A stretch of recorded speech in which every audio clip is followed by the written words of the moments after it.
पाखी जो कि अनुपमा और वनराज की बेटी हैं, अपने मम्मी पापा को इस तरीके से लड़ता देख क्या अहम फैसला लिया है पाखी ने, वो देखकर आप ज़रूर शॉक हो जाएंगे। तो चलिए आपको बताते हैं डिटेल्स। नमस्कार दोस्तों, मैं हूं ज्योति नाहक और आप देख रहे हैं शुद्ध मनोरंजन। पाखी घर के इस पूरे जो माहौल से गुजर रही है, जाहिर सी बात है किसी भी बच्चे पर इन चीज़ों का बहुत गहरा असर पड़ता है। और अनुपमा शो इस वक्त ट्रेंड कर रहा है चार्ट बस्टर्स पर, टीआरपी लिस्ट पर। ये हमेशा बोलती आई हूँ और बोलती रहूँगी, क्योंकि जब तक कर रहे हैं तब तक बोलना पड़ेगा।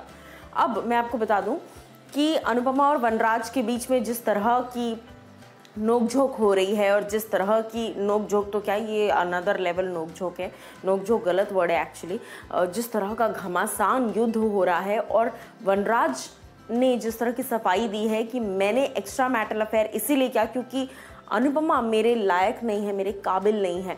इस तरह की तमाम बातें सुनना, देखना, सुनाना, ये सब चल रहा है। वनराज को घर से निकाला जा रहा है। बापूजी कह रहे हैं कि तुम होटल में रहो, कहीं नया घर लेकर रहो, काव्या के साथ रहो, कहीं भी रहो, बस हमारे साथ नहीं रह सकते। इस तरह की तमाम चीज़ें हो रही हैं।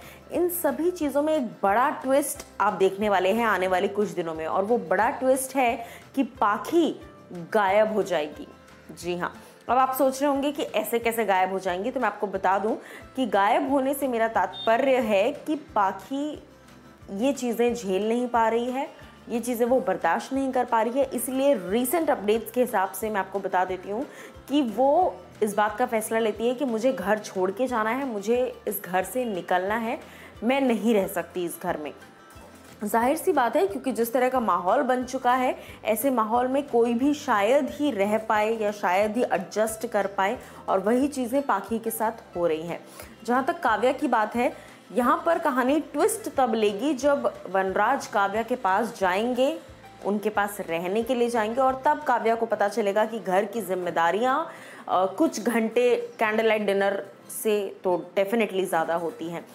इस कहानी में बहुत ज़ोरदार ट्विस्ट आने वाला है, और पाखी जिस तरीके से मैंने कहा कि बहुत एक अच्छा गैप लेने वाली हैं वो, और वो गायब हो जाएंगी, जिसकी वजह से अनुपमा और वनराज मिलकर उसे ढूंढने की कोशिश करेंगे, और वो अपने पेरेंट्स का सेपरेशन नहीं देख पा रही, तो उस चीज़ का कोई ना कोई सोल्यूशन निकाला जाएगा।